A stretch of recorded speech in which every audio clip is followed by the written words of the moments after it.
Hello friends, મારી ચેનલમાં તમારું સ્વાગત છે. આજે આપણે બનાવશું પિઝા ચીઝ ક્રસ્ટ પરાઠા. તેની માટે જોઈશે 1 કપ જેટલો ઘઉંનો લોટ, 1 ચમચી પિઝા સ્પાઇસ, તેમાં આપણે એડ કરીશું સ્વાદ અનુસાર મીઠું અને 1 ચમચી જેટલું તેલ.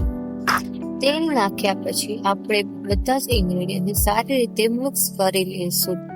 બધા ઇન્ગ્રેડિયન્ટ સારી રીતે મિક્સ થઈ જાય પછી આપણે તેમાં ધીમે ધીમે પાણી ઉમેરીને આપણે લોટ બાંધીશું. લોટ વધારે કડક પણ નહીં અને ઢીલો પણ નહીં, એવો પરાઠા જેવો આપણે લોટ બાંધીશું.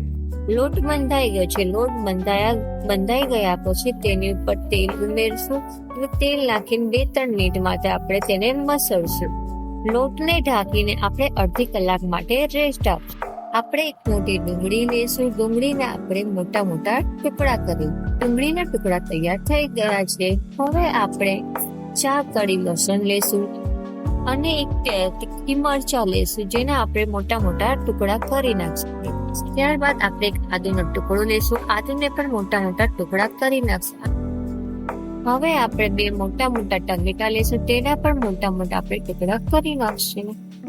આપણે ગેસ ચાલુ કરશું અને એક પેન લઈશું. પેનમાં આપણે 2 ચમચી જેટલું તેલ ઉમેરીશું અને ડુંગળીના ટુકડા નાખશું.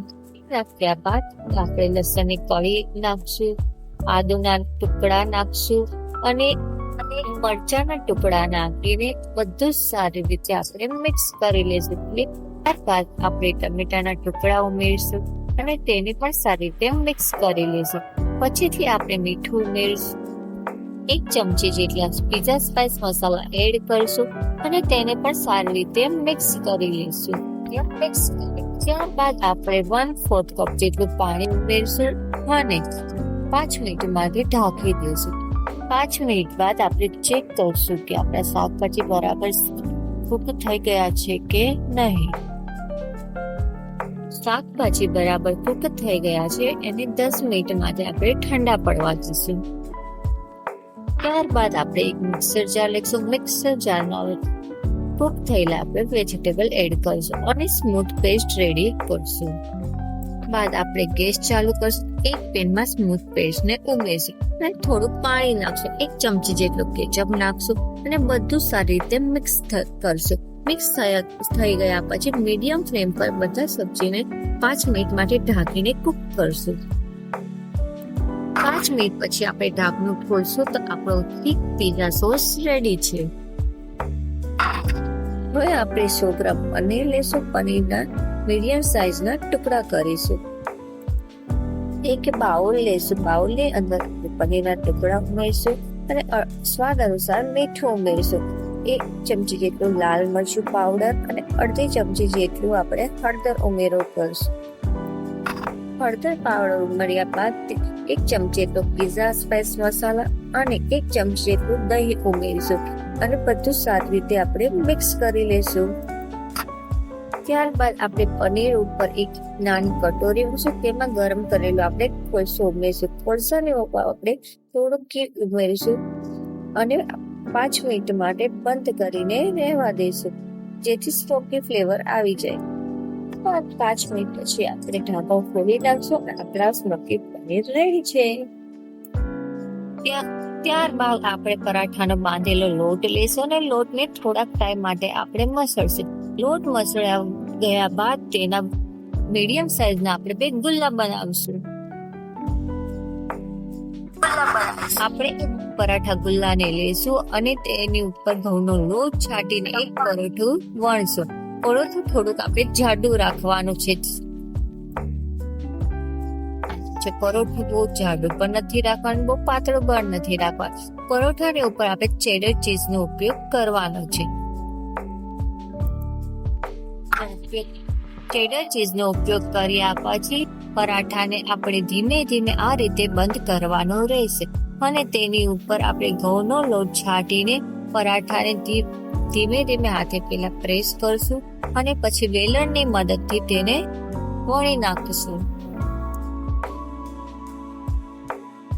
સાઈઝના વણશું. પરાઠા વણા ગયા બાદ આપણે ફોકની મદદથી તેના ઉપર ડોટ ડોટ કરીશું. આપણે ડોટ નહીં કરીએ તો પરાઠા ફૂલી જશે અને બધું ચીઝ બહાર આવી જશે.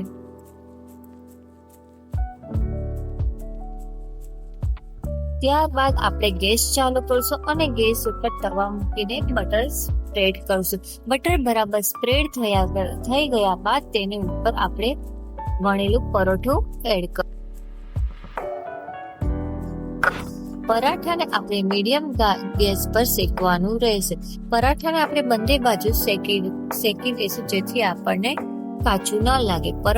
પરાઠા બરાબર શેકાઈ ગયા પછી તેની ઉપર આપણે બનાવેલું પિઝા સોસ સ્પ્રેડ કરશું.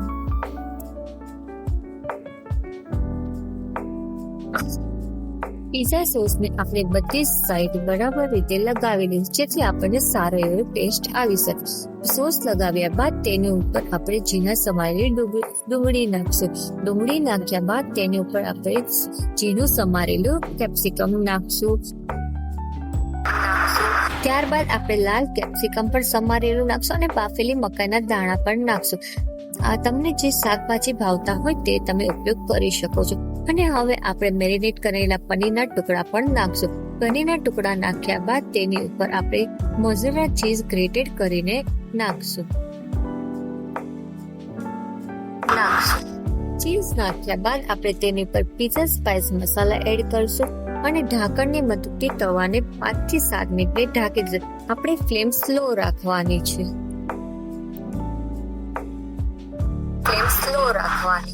5-7 મિનિટ પછી આપણે ઢાંકણને ખોલી નાખશું અને આપણા cheese brush veg pizza ready છે.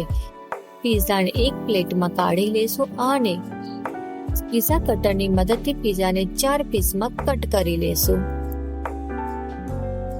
આપણા ચીઝી અને હેલ્ધી અને ટેસ્ટી પિઝા રેડી છે. Thank you for watching video. જો તમને વિડીયો ગમ્યો હોય તો લાઈક, શેર અને સબસ્ક્રાઇબ કરજો.